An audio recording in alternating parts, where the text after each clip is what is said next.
Welcome. This is the Punk CX podcast.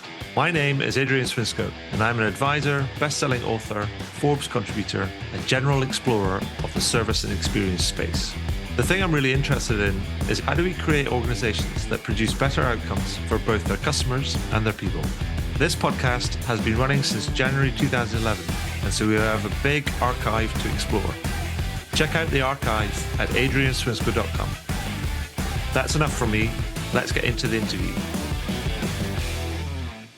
So, welcome to the next edition of the Punk CX podcast. With me today, I have David Powers. Now, David is an author, a podcast host, a CXO, and also I am really pleased to say that he's also a true punk. So, David, welcome to the podcast. Fantastic to see you. Well, thank you for having me on. Honestly, this is like the biggest honor I've ever had. Punk CX is my favorite, hands down, CX podcast.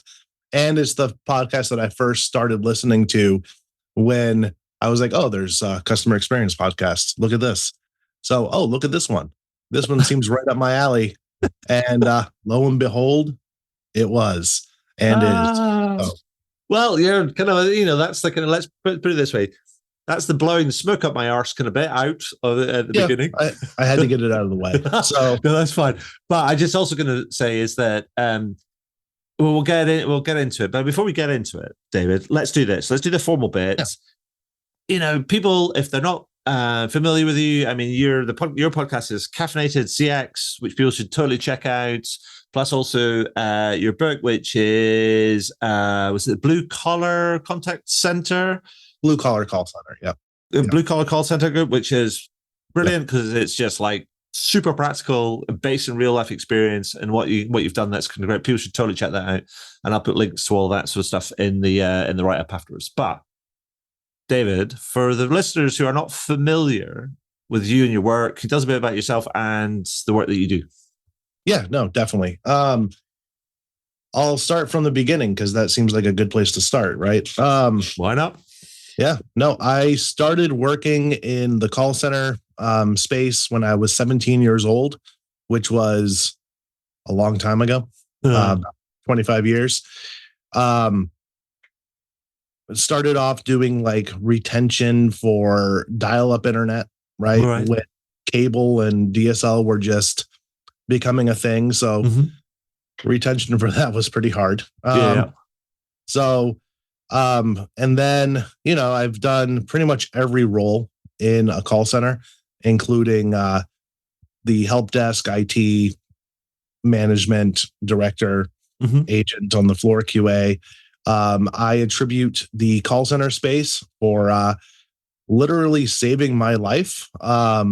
When I was around 2021, I was homeless, living in a van, and just almost drinking almost every night, right? Just because, cold and sure, nothing else to do. So, and it was getting a job at another call center that enabled me to get out of that situation and get my own apartment, or as you guys call them, a flat. And yeah. I also grew up on BBC comedies. So,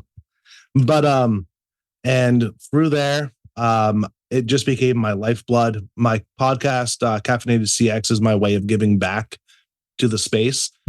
Same with my book, The Blue Collar Call Center, because if I can share even a tad of wisdom, experience, and someone can use that as an actionable practice, then I've done my job. Sure. Right. Currently, I'm the CXO of a plumbing company in California, here in the States. And it is mind-bogglingly awesome to do that. It's just, I never really thought I'd go into the plumbing field through the CX angle. But it's like the salt of the earth, and it is a hell of a lot of fun. Nice. That's awesome. Yeah, no, it's Rooster Plumbing. Is that right? Rooter Hero. Rooster. Rooter Hero. I mean, look, here's the thing. whether anything to do with trades, that like, so whether it's kind of like, and you could probably kind of like, well, plumbing, electricians, kind of all these different sort of things. Sometimes it's really hard to get a good trades kind of person. And if you're working with individuals, no disrespect to any of the individual tradespeople that might be listening into this kind of podcast, sometimes they're not great on their admin and responding to their customers, right? That is correct. So actually having somebody who's going to go, right, we'll organize all that for you and we'll give you all this information and we'll set up appointments, we'll do that, we'll coordinate all these different things. Brilliant. Lifesaver. 100%. So it's fair play. It's a much needed, because anybody who's had a leak or wants something kind of done, and it's always pretty much a backed up drain or whatever it might be, it's always uncomfortable and always an emergency and always done in the moment and all of these things. So they're very much needed, and we feel that campaign. So adding a degree of excellence to that sort of like space, fair play. I'm pretty sure that you are making many people's days kind of a lot better. Yeah, that's the idea. So it's we're here for them. It also plays right into my working class roots, right? And I'd rather be doing this than, let's say, fintech, or no offense to fintech people. No. But this is more my people, right? Cool. So people that grew up very similar to I did, maybe not with the punk rock stuff, but like very similar class. So nice. It's amazing.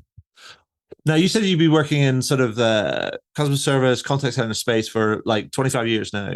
Yep. And so what I wanted to do was to ask you, I mean, that's a significant kind of portion of time to be, particularly in the one space and across all sorts of different roles. And I wanted to ask you about, what are some of the biggest changes that you've seen over the years? And also kind of like, what are some of the biggest challenges that you think the industry is facing kind of right now? And how we should be thinking, what we should be doing to address them, as it were. Yeah.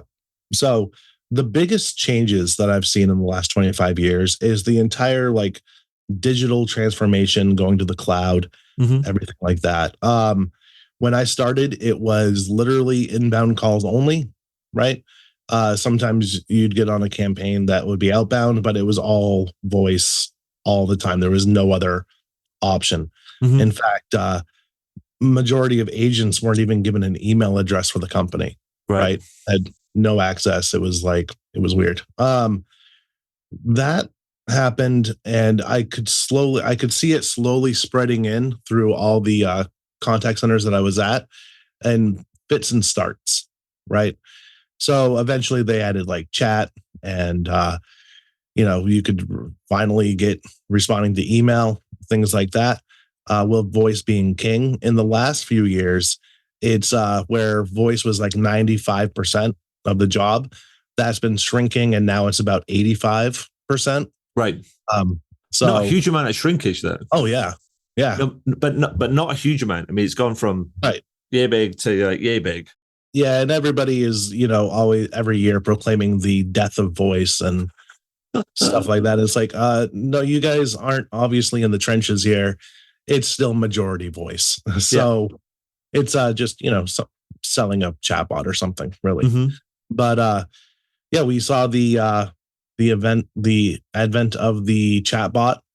One of my favorite hobbies is still going to company sites and breaking them. So it's really fun to do, honestly. And then the biggest change I've seen in the 25 years is because of 2020, the shift to remote work, right? The working from home, which is, I haven't seen any like downsides, right, to that at all. In fact, if anything, I've seen nothing but positives from it. Right. So where we are, it's based on performance usually, but after training, if their stats are in line and everything is good to go and they're able to do it, I don't work for them, just as the results are good. Yeah. So those are the biggest changes, just going more digital and remote work. Those are the biggest changes I've seen. The challenges that we've run into in the last 25 years. And as you know, and most of the listeners will know, the UK and the States together keep getting worse at CX, right? Numbers are down. Like, I think the last quarter of 23, they finally started raising up a little bit, but it's still like worst in 17 years or so. So yeah, I mean, I'm not sure. I've seen data that says that it's kind of rolling back to kind of levels seen kind of 8 or 9 years ago, perhaps, but whatever you kind of like, you say is that, I mean, it might be a relative situation, but the indexes or the indices are slipping and continuing to slip. And so companies' standards are not keeping pace with expectations, or just even not just delivering on basic promises. Right. Like no responses back. Right. And like the customer expectations, they're rising every single day. Right. And that's a good thing.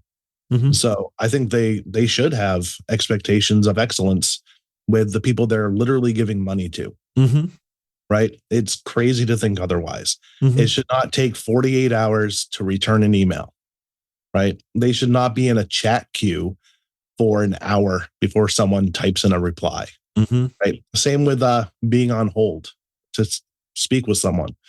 An hour is ridiculous. It's bad. And they're all, every single message when you try to call someone is, we're experiencing unexpected high call volume.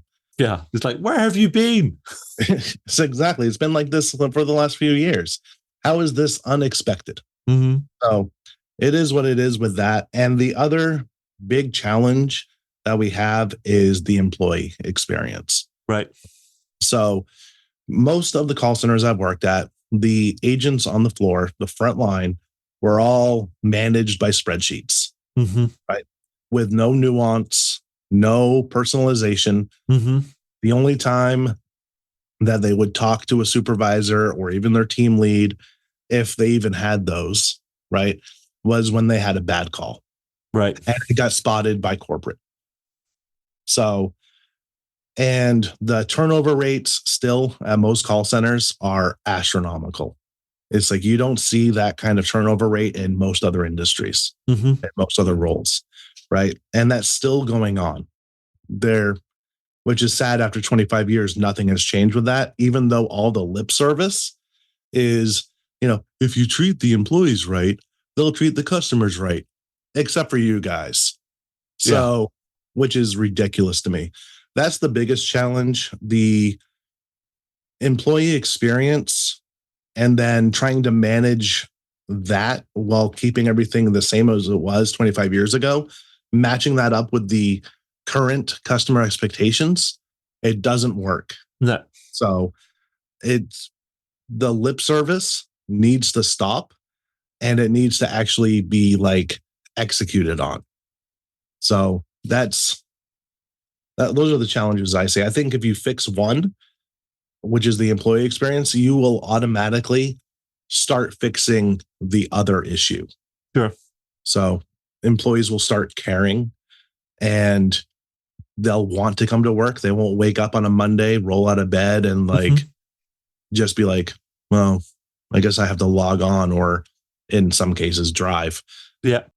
Like 45 minutes. So no, that's, I mean, that's it's a fair point. I think it's also the idea that I saw something, I think I quoted it in something I wrote a while ago, where, talked about kind of demands rising, but also kind of customers are getting more frustrated, and they can lead to a bit more sort of abuse and people getting irate and things. And so a lot more friction and conflict in calls.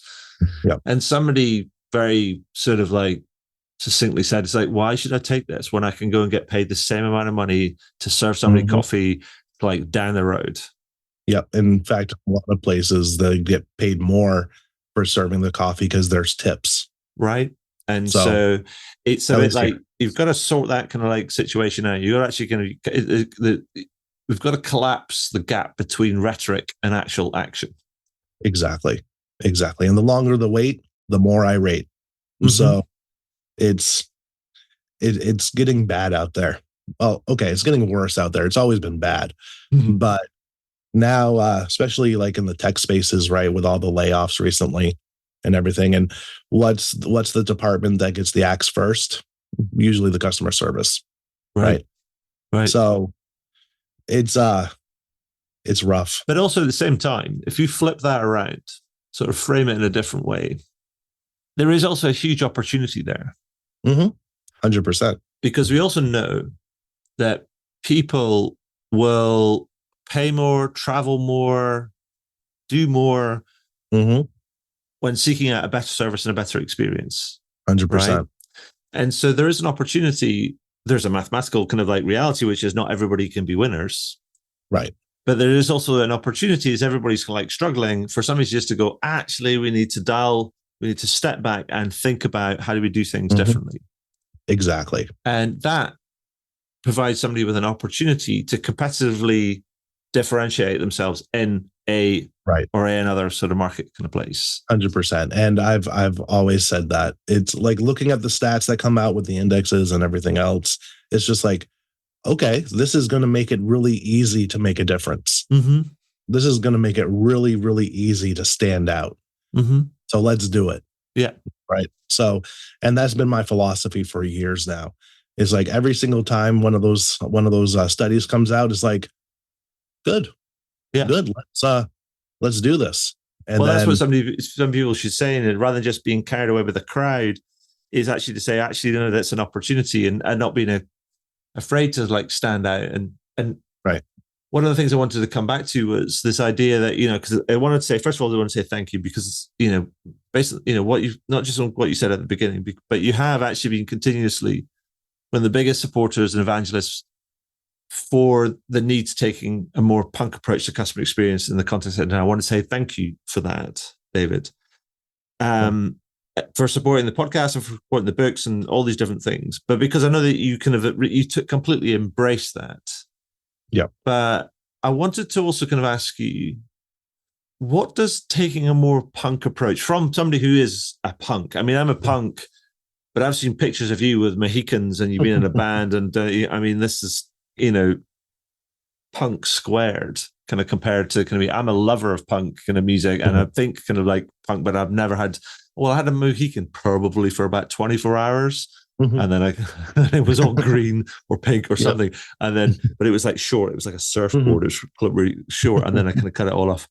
But I wanted to understand, for somebody who lives and breathes this the way that you do, what does taking a more punk approach to customer experience, the contact center, what does it mean for you? How does that manifest itself in kind of like practical and real terms in terms of how you manage your team and also the impact it's had on it, on the outcomes you've been able to sort of drive? Yeah, definitely. First, I want to preface this with punk is punk. Okay. You don't have to dress the part. You don't have to, you don't have to have the mohawk. You don't have to have the spikes, the studs, the boots, anything like that to be a punk. Right. Yeah. So in fact, a lot of the best punk bands, if you looked at pictures of them, you'd think they were like easy listening or something. You know? Crumbs. I tell you what, I remember doing one of the very, very early times where I was trialing the whole concept, exactly to that point. And I put up 2 pictures of bands that were on Top of the Pops. It was a UK kind of like a music show back in the 70s. This is pictures from the 70s. And one was of the Undertones with Fergal Sharkey leading doing Teenage Kicks. And then there was the Buzzcocks with Pete Shelley doing Ever Fall in Love with Someone. And both of them look like they've been dressed like out of CNA or something, or like out of a Sears catalog, like for their US listeners. I mean, it looks like they look like they're wearing stuff that your favorite uncle would wear, and not a cool uncle either, but just like like cardigans and stay press shirts and all that type of stuff. Right. And then you look at like Waddy from The Exploited when they were on Top of the Pops, right? Stereotype, right? Yeah, no, exactly. I mean, so the spectrum is kind of huge. So thank you for that clarity. Yeah. So I just wanted to throw that out there. But a more punk approach to running a contact center is basically what punk started off as, right? It's more stripped down, right? And it's more about the experience than the actual, like, it's hard to put into words, honestly, but it's a lot more stripped down, back to basics. If you can make a song with 3 chords, why would you waste time with an orchestra, right? And have the same message, right? So you have to have a true punk approach to it. You have to use Occam's razor, get down, make it as simple as possible, right? Have everything that you do and how you run the team as simple and as transparent as possible. Every single person on the call floor should know their stats and the stats of their neighbors. Right. In fact, we have it so that if they wanted to during downtime, they can listen to the calls of their fellow agents. Okay. So to improve, to see what this person is doing, if this person has a better conversion rate, stuff like that. Training is also back to basics. We focus a lot more on the customer experience and the systems. As systems right now, if you're doing it right and you're using the least viable tech stack, which is honestly the way to go, because you're going to save a lot of money and you're going to have a lot less headaches when this system breaks down, which affects every other system. It is what it is. Yeah. So, but make everything simple, stripped down, and bare bones as possible, and then build it up from there. Nice. Right? You don't need 6 systems to take a call. Yeah. Right? My first ever contact center job, we had 3. One was pretty much Microsoft DOS, right? Right. And this was like 99 or so. So, but it's, you don't need all the new fancy equipment. And with me saying that, I do want to apologize to all my friends at CSaaS companies. Half the stuff they sell, you don't need, or you can easily recreate in Google Sheets. So it's more stripped down, more DIY than anything else, right? But is it important to say that actually, because go back to what you said, is that, you talk about focusing on the experience rather than about having the tools and stuff. And because if you focus on the experience, you have an idea of what it is you want to do, and you're staying focused on that idea, and it doesn't get cluttered, right, by this all these tools, and you're trying to make it all together, and it's a bit like kind of juggling spinning plates, as it were. But in many ways, if you start with being focused on that, it forces you also to make choices about, well, what do we need to do that? Exactly. Can we do it with, what can we do it with? Can we do it with less? Do we need more? That's 100%. And chances are, if you take a very objective approach to it and you take a step back and you look at everything, and then you do and if you actually talk to your people, you'll find that you don't need much. So the more you pile on, the worse it gets. It's ridiculous.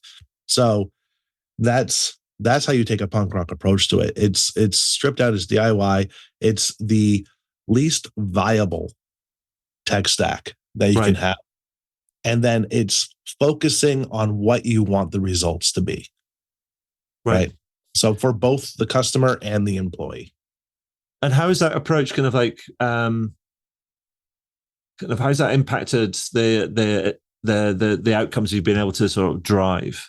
Yeah. So I took over management of the call center here in 2017. Right. Before then, I was just doing other stuff. I was taking calls. I was doing all that stuff. And it was bloated. Right. Whatever they were doing, it was way too complex. There were way too many matrices and everything else. And so we got rid of all that. Our booking rate from bookable leads to actual booked appointments, because a reminder, it is a plumbing company. Yeah. Went from about 77% to, I checked the numbers for last month, and we were at about 92%. Okay. So it does have definite results. And is that just because all you've done is you've just taken off some of the controls, as it were?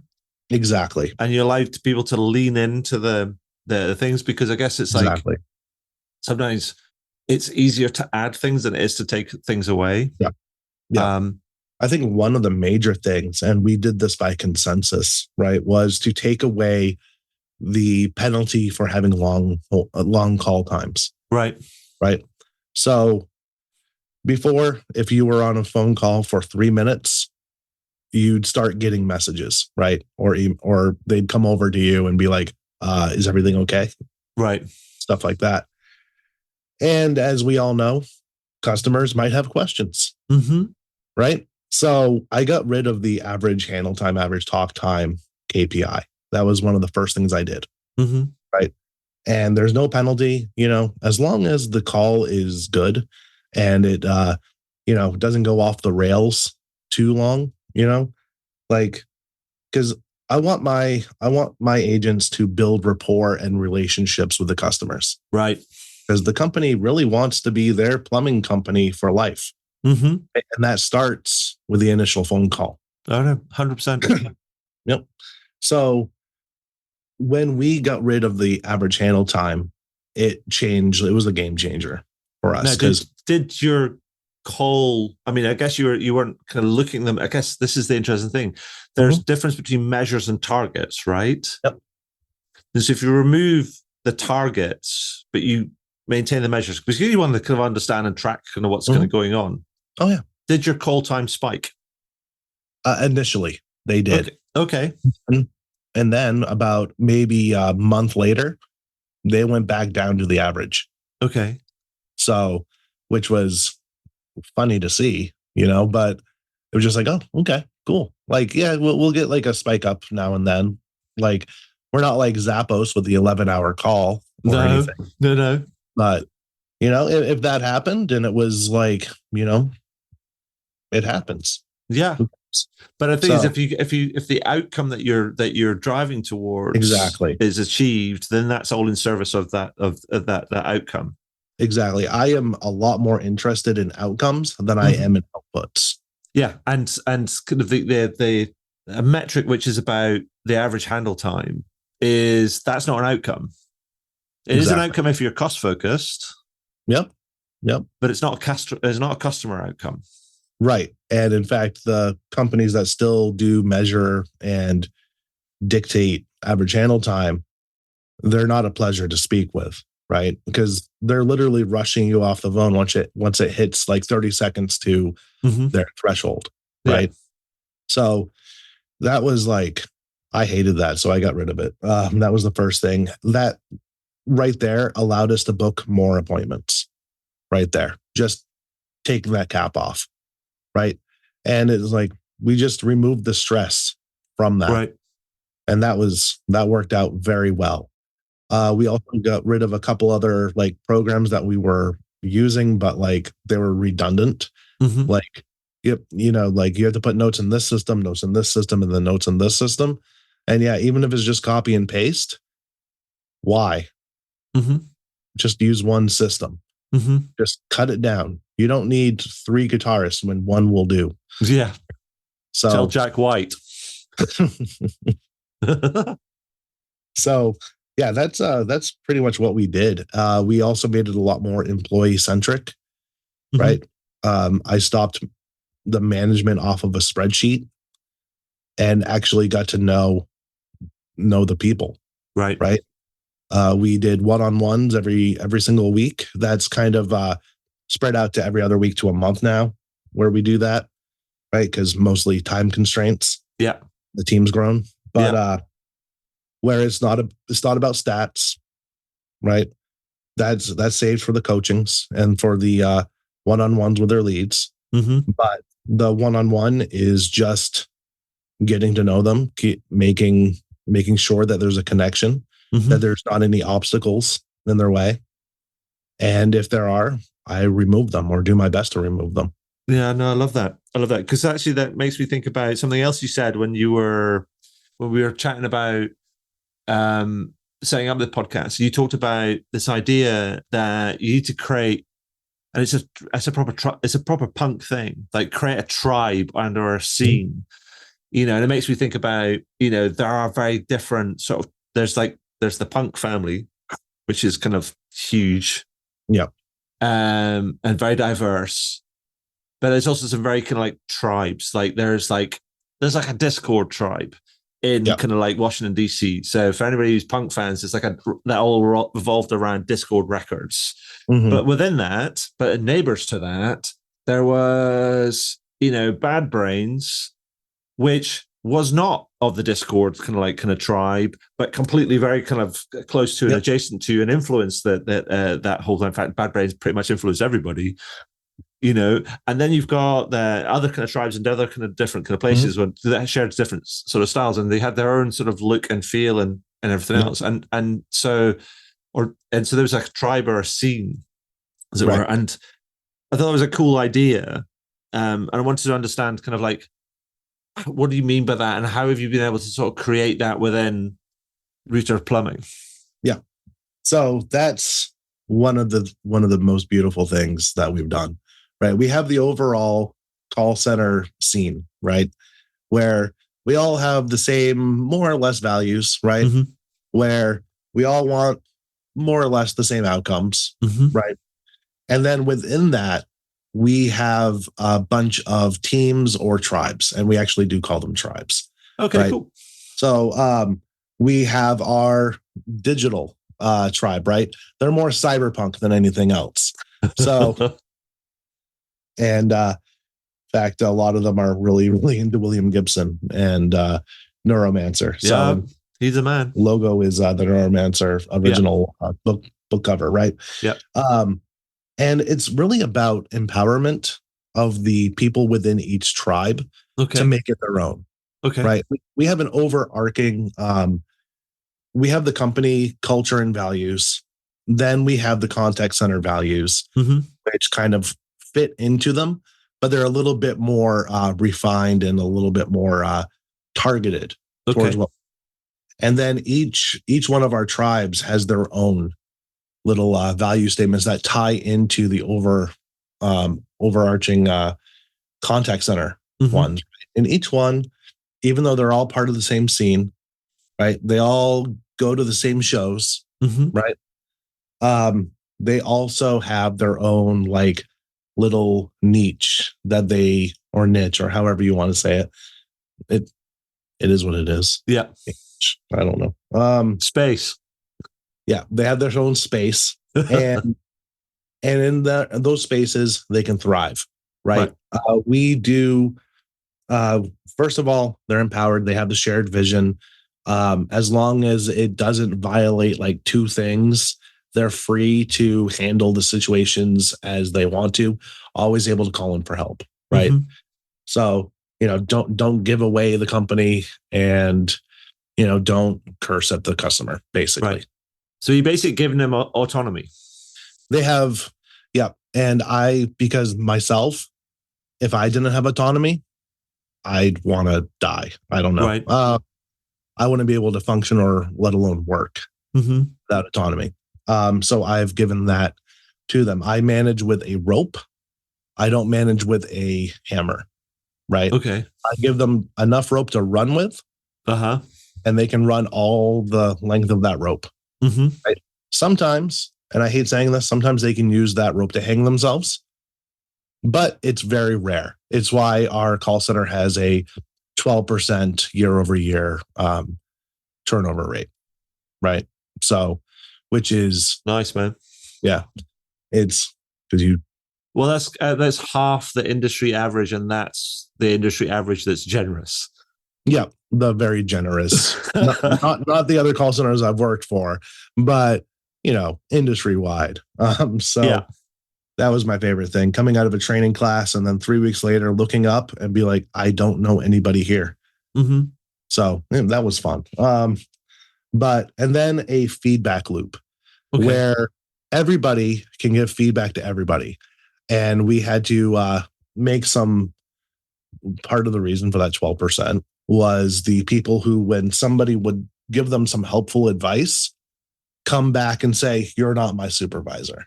Right. Right.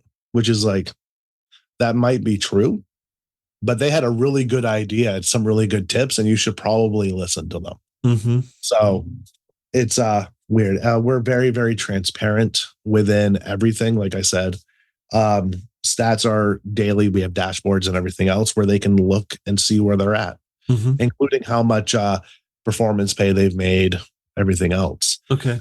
So, and then other than right now, my office door is always open. So the only time it's not open is when I'm recording or I am doing something like this, right? But anytime they can walk in and just talk, right? And most of the time they take me up on that. And we have a Starbucks down the street. So if it's going to be a longer talk, we go down to Starbucks and then we walk back. It's easy. Nice. And then a lot of our people are remote. We're on Discord, but the Discord, it's like more active than a lot of the gaming Discords or anything else that I've been on. Okay. It's active from about 5:30 in the morning here to about 10:30 at night. Wow. And I'm on it pretty much the same amount of time. And the thing is, it's not just about work. Right. So we've brought in people from other departments into the server where they're becoming part of the scene. Okay. Right. Everybody's getting to know each other. There's camaraderie that I haven't seen at any other place I've worked at between departments. Right. Most places there's giant silos that you can't really breach. And here we've knocked a lot of those down. Just by connecting people. Just by connecting people, which is the name of the game. Right. Nice. So now the people out in the field running the plumbing calls, they actually know who's booking those calls. Right. And then the communication level and just the spirit of everybody. Since we started doing that, morale is high. Right. Everybody knows each other. When they see each other in person, it's usually depending on the person, like, hugs and high fives and everything else. Some people are more reserved, and that's fine. They're more like the Descendants than anything else. So that's what we did. I took what I learned from a couple of things from the punk scene, right, and the little different tribes. I did that. I also took what I learned because outside of the whole punk and CX thing, I'm a massive nerd, right? Okay. I say that with pride. So I used to play World of Warcraft. Okay. The giant one. And I can say that, and like 10 million other people can say that too, right? Oh, I mean, I tell you what, I've never been a really big gamer, whether digitally or kind of board games. I've done little bits of it, but never really been it's not really my thing. But where I live in Leith and in a part of Edinburgh, and like over there, which is a few hundred yards away, I say on an audio recording, pointing kind of like, which is right. Anyway, about a few hundred yards away from here, a place kind of like close to the bottom of a place called Leith Walk. There is, and this is a main street that goes up to the center of Edinburgh. The trams run up it and things. There is a shop space, prime retail space, that is a gaming center, which is always packed, kind of particularly on the evenings with like people booking tables and all playing kind of things. And I'm a bit like, wow, it's a fantastic window onto passion and obsession about kind of those things. And it's the first time I've seen something in such a, almost like a very city center, almost kind of like space. And I'm just like going, that's properly cool and weird and nerdy and brilliant. Yep. And that's absolutely true. We have a couple of those around here. I think they're still around. I don't know if they've actually survived what happened. Right. But there used to be anyway. And they were awesome to go to just for the vibe. There was a bar called the Guildhall. And it was like just wall to wall. All the shelves had board games and people were playing Dungeons and Dragons there and everything else. So it was fun to have a pint or two and just listen in on people just running games. World of Warcraft, which was that massively multiplayer online RPG. I used to play that religiously. Like from the time I got out of work until the sun rose the next day. Right. Which saved me a lot of money from like the bar or anything else, because I wasn't doing anything other than that. And there were these things called guilds, where groups of people would just chat and accomplish missions and things like that. I'm stripping it down. It's a little bit more complex than that. So, and I used to be one of the leaders in a raiding guild, which would ones that would have the 25 to 40 people dungeons where they would run 40 people in, and everything had to be like, the same goal. There were specific roles for everybody that they had to hit and they had to do. And when the pandemic hit and everything went remote, it was like, I was like, oh, okay, this is just World of Warcraft guild chat now. And if we could make it work with 40 people across the world with different schedules, and we could all come together and accomplish these goals, we can do it for a call center. Yeah. Right. Easy peasy. And so we were able to make the transition within the lockdown was announced on the 15th of March. And then by the 17th of March, we were 99% remote. Right. So very, very easy turnaround because of that, right? But also because we had stripped everything down to its bare like components. So there wasn't much complexity to what we were doing. Sure. So, and I know a lot of other companies, it took them a long time to even like consider going remote, and they had all these roadblocks in place and this, that, and the other. And we were just able to do it like the snap of a finger. Yeah.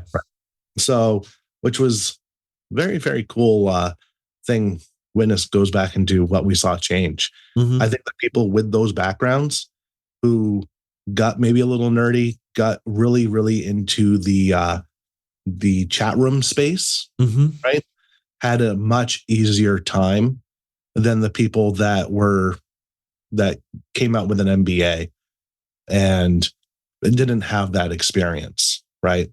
Well, it's like you end up getting, it's like you have the added experience of being able to do something like in a scrappy way. Yep. You really understand what it is to you like go, we're going to do this, and it's not going to be perfect, but we're going to learn as we go.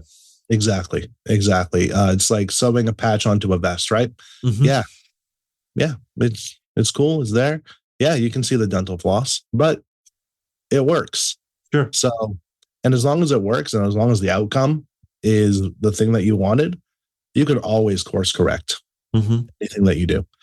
So, yeah, but I love the idea of that, creating those little kind of tribes that are not just about functional tribes, but it also it creates an affinity. It's like almost like a series of affinity groups.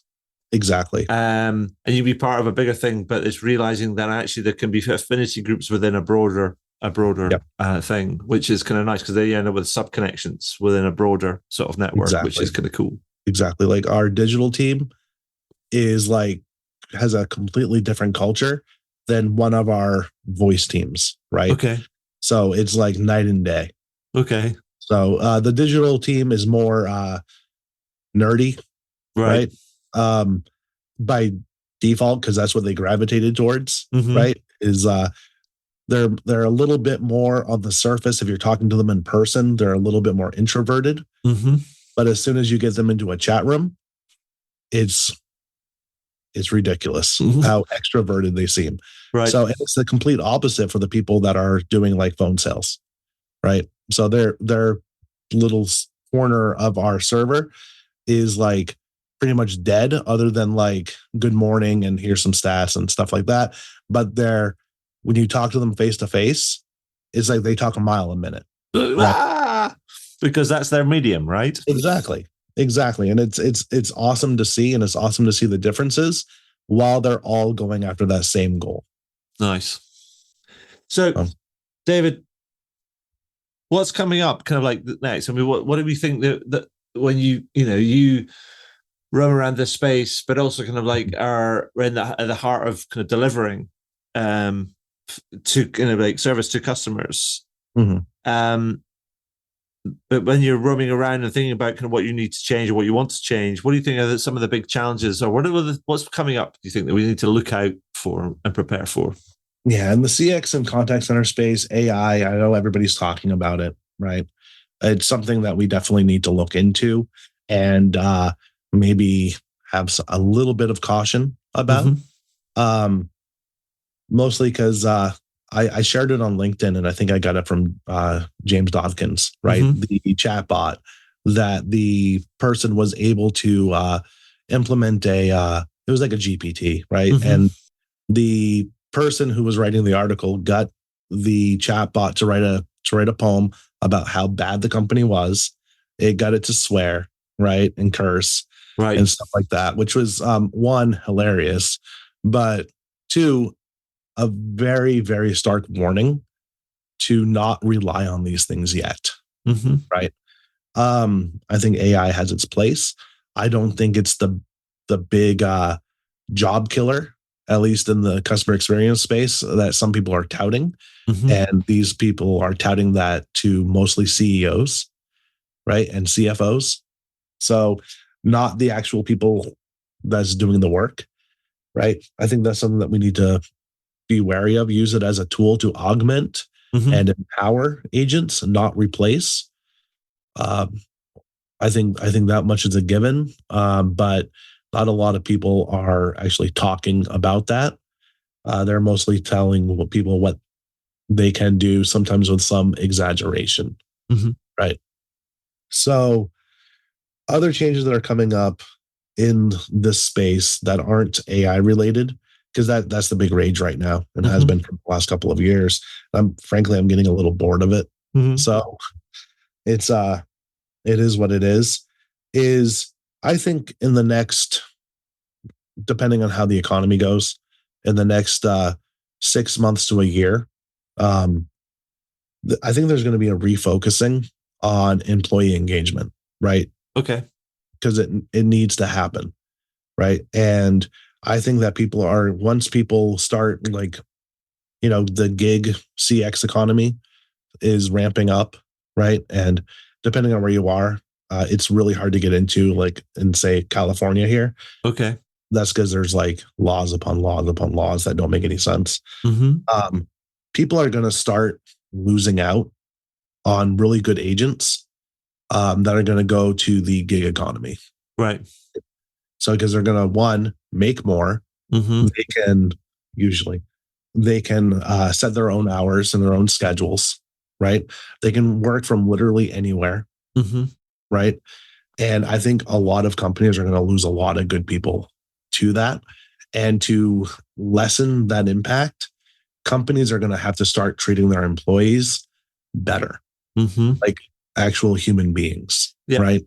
And I think that is going to start happening very soon. I think we've seen a little bit of it so far, but a lot more companies than they should worry more about cost savings than like outcomes for their business. Yeah. Right. Very short term, quarterly thinking, where in the long run, if you kept these people and you kept them well fed and well trained and everything else, could drive your company forward a lot longer than cutting them out and then outsourcing it to a country that may not, speak English. If you're an English speaking company. Well, if you're just looking at doing it for labor arbitrage, labor price arbitrage kind of reasons, then it's like, well, it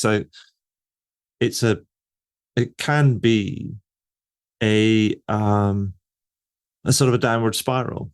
Yeah. You're always chasing costs. Exactly. It's a race to the bottom. Yeah. And it's like, it's not sustainable.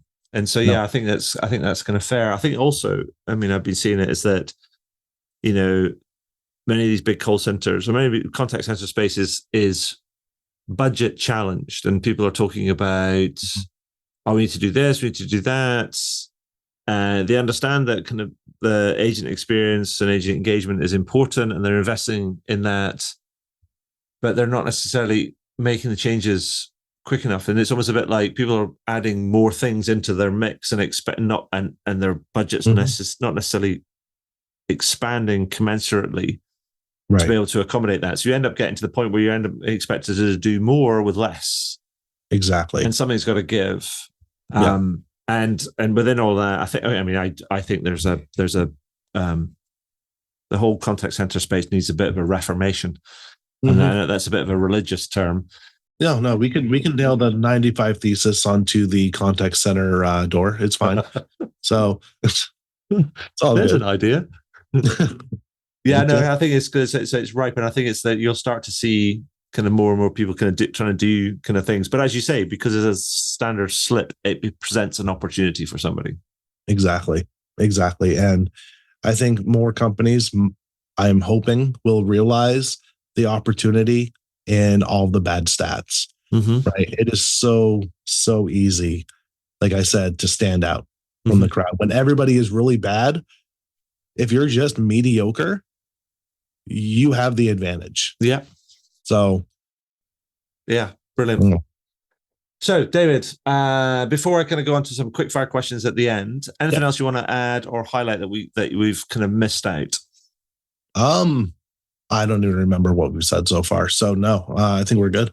Brilliant. Right. So here's some kind of like quick fire, rapid kind of questions that we can wrap up. First one is boiling everything down.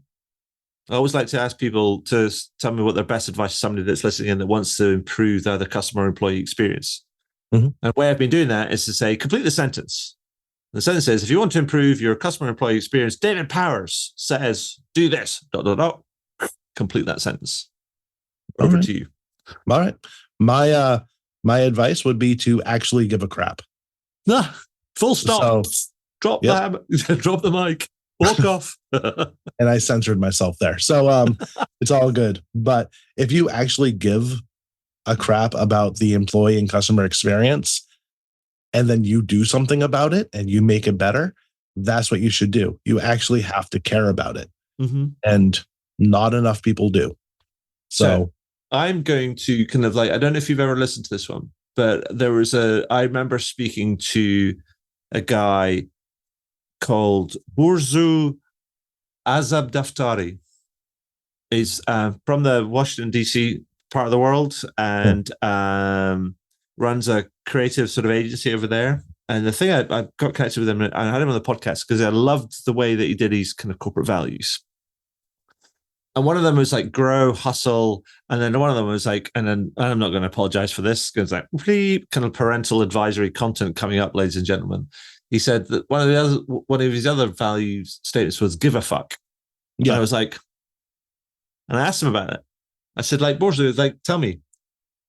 I mean, I said, why not we care a lot, to quote Faith No More?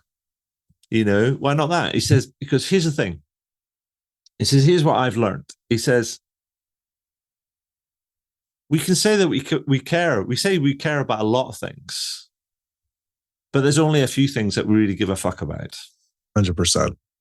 100%. So figure out kind of what you give a fuck about and do something about that. Exactly. That is the perfect way of saying it too. You have to give a fuck about the employee and customer experience. If you just merely care about it, it becomes performative nonsense. Exactly. Actually give a fuck about your people and the people that lives they change. So, and who they interact with. That's it. Awesome. Now, second question. It's a more of a punk question. Obviously, it has to be a punk question. What company or brand do you think takes a more punk approach to customer experience, or do you think is a experienced leader, and why? So this question I had to really, really think about because we know there's like not many out there, right? But there is a brand called Wicked Bold, right? Okay. They are a chocolatier. Okay. They have, they actually give a fuck about their product It's all organic. I think it's even vegan stuff, which whatever. I mean, if you're really into Earth Crisis, you can eat these. It's really cool.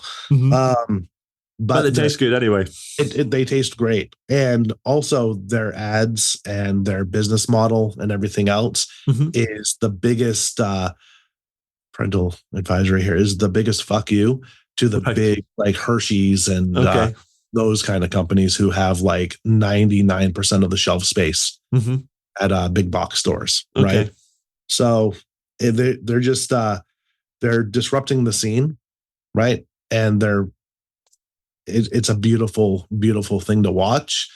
And I got my wife a big thing of their chocolates for Valentine's Day. So, nice. Which is fantastic. Awesome. Wicked Bold. We'll check them out. Wicked Bold. And so my final question, David, and I ask this because I want to end on a good news story, because the world's an odd and weird place right now, and there's a lot of doom scrolling along. Going on. And so what I'd like you to do is to tell me a good news story. Tell me what's the most interesting, positive, or exciting thing that you've seen in the last week. Oh, well, local here to the Los Angeles area. We had, and this might be self-serving, and I apologize for that, right? I didn't do it, but someone I know did. Right? Okay. So we have a thing here at Rooter Hero called Hero Helps. It's a cheesy name for it, but it's run straight out of the contact center, right? It's our community outreach, our charity, our giving back to the community thing, right? And our people, we try every month to go out into the community and just do good.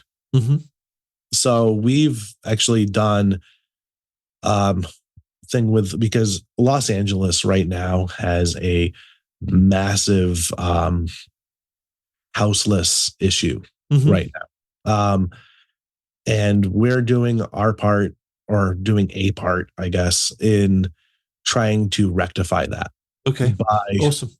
Yep. So through the contact center, we went and we had people, if they wanted to, if they could afford it, just give what they could with non-perishable food, bottled water, this, that, and the other. Los Angeles just had an atmospheric river, which I don't know exactly what that means. It just seemed like a lot of rain to me. Okay. But a lot of people that are living on the streets or in encampments and stuff, a lot of their stuff was just washed away. Right.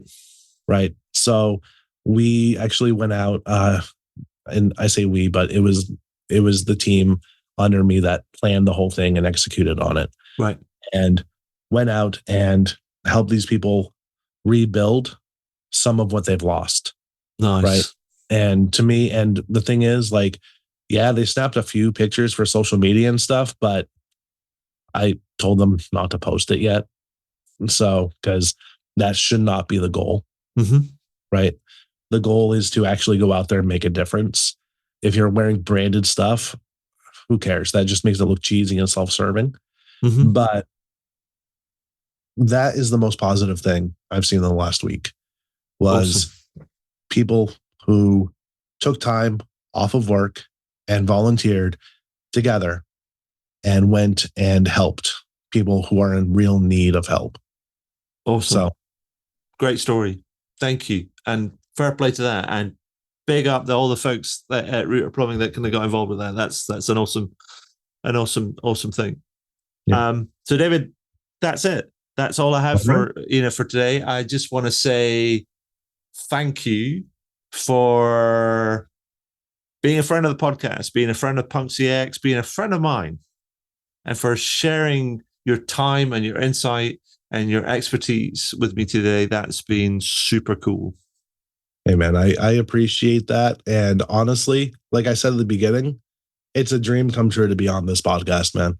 So just even the name, I was a little mad at first that you took the name Punk CX, but I was like, oh, it's taken. Okay. All right, cool. Same with like the CX files and stuff, because I think that's just really clever. Yeah. And I think they should capitalize on that more, like maybe with the X Files theme. But it's been an absolute pleasure. And man, this is great. So thank you for everything that you do for the CX community and getting that punk ethos out there with your books and your podcast and everything else that you do, man. Oh, thank you, man. That means a lot. Thanks. Wow, what a great interview. I hope you enjoyed it. I know I did. Find out more about me and the work that I do at adrianswinscoe.com. Do leave a review on your favorite podcast platform. And if you have any comments, feedback, or questions about the podcast, then feel free to send me a message to podcast@adrianswinscoe.com. Do tune in again. Thanks very much.